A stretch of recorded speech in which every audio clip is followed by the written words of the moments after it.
एक बार दुर्वासा ऋषि अपने शिष्यों के साथ शिव जी के दर्शन के लिए जा रहे थे। मार्ग में उन्हें देवराज इंद्र मिले। इंद्र ने दुर्वासा ऋषि और उसके शिष्यों को विनम्रतापूर्वक प्रणाम किया। तब दुर्वासा ने इंद्र को आशीर्वाद देकर भगवान विष्णु का पारिजात पुष्प प्रदान किया।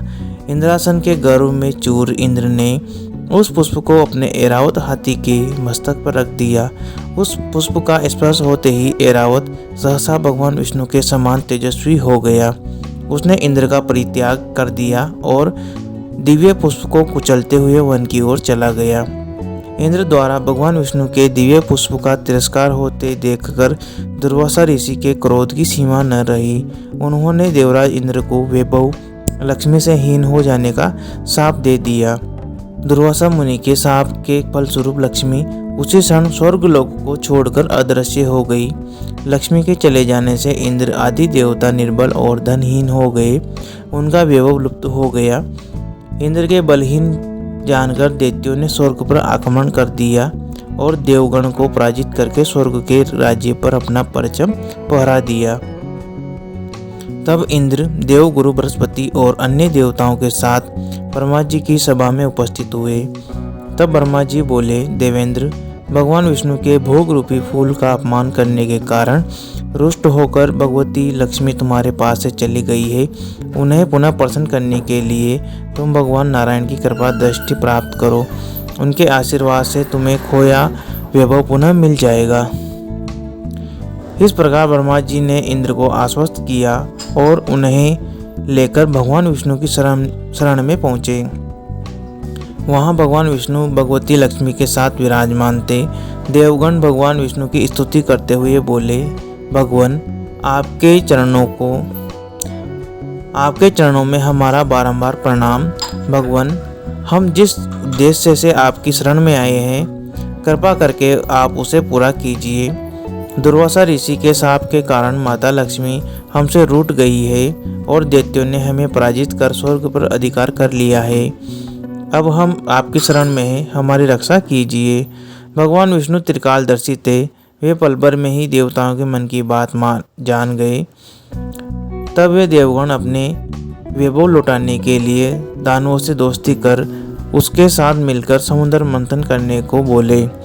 उन्होंने समुद्र की गहराइयों में छिपे अमृत के कलश और मणि रत्नों के बारे में बताया कि उसे पाने से वे सभी फिर से वैभवशाली हो जाएंगे।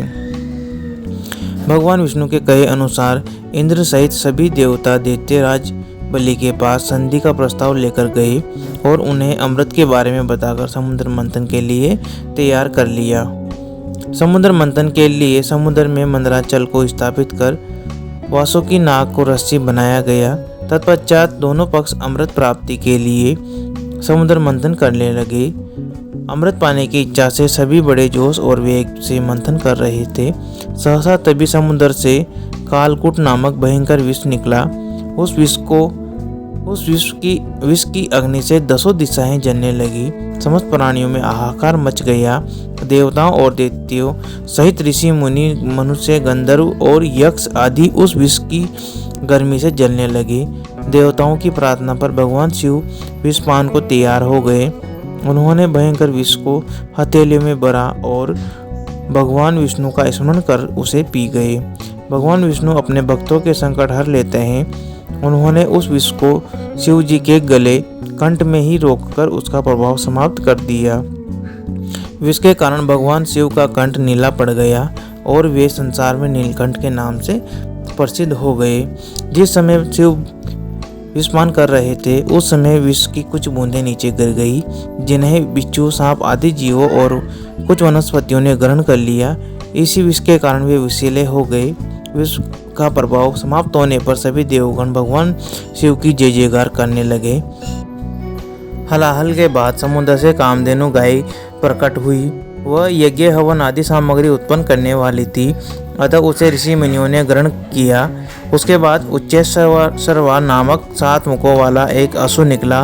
वह चंद्रमा के समान श्वेत वर्ण का था। उसकी सुंदरता से प्रभावित होकर उसे दैत्यराज बलि ने ग्रहण कर लिया।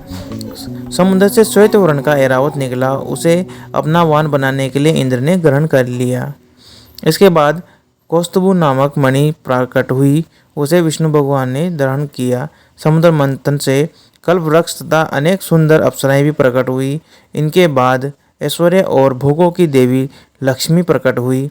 वे भगवान विष्णु की नित्य शक्ति है। देवी लक्ष्मी समुद्र की पुत्री के रूप में उत्पन्न हुई थी। उन्होंने प्रकट होते ही भगवान विष्णु को वरमाला डालकर पति रूप में स्वीकार कर लिया। अंत में समुद्र से एक दिव्य पुरुष प्रकट हुए। दिव्य पुरुष आभूषणों से सुशोभित वे दिव्य पुरुष श्री विष्णु के अंशावतार और आयुर्वेद के प्रवर्तक वैद्य धर्मंत्री थे। उनके हाथों में अमृत से भरा कलश था। उन्हें देखकर दैत्यों ने समुद्र मंथन छोड़कर उनसे अमृत का कलश छीन लिया। तब भगवान विष्णु ने मोहिनी अवतार धारण करके देवताओं को अमृतपान करवाया। उस प्रकार सभी देवता वैभव से संपन्न होने के साथ साथ अमृतपान कर अमर हो गए। धन्यवाद। आपने कहानी सुनी, इसके लिए आप सभी का बहुत बहुत दिल से धन्यवाद। ऐसे ही और कहानियाँ सुनने के लिए हमारे चैनल पर बने रहने के लिए इस चैनल को सब्सक्राइब करें और इस वीडियो को लाइक करें और अपने दोस्तों, मित्रों, सगे संबंधियों में शेयर करें। Thank you.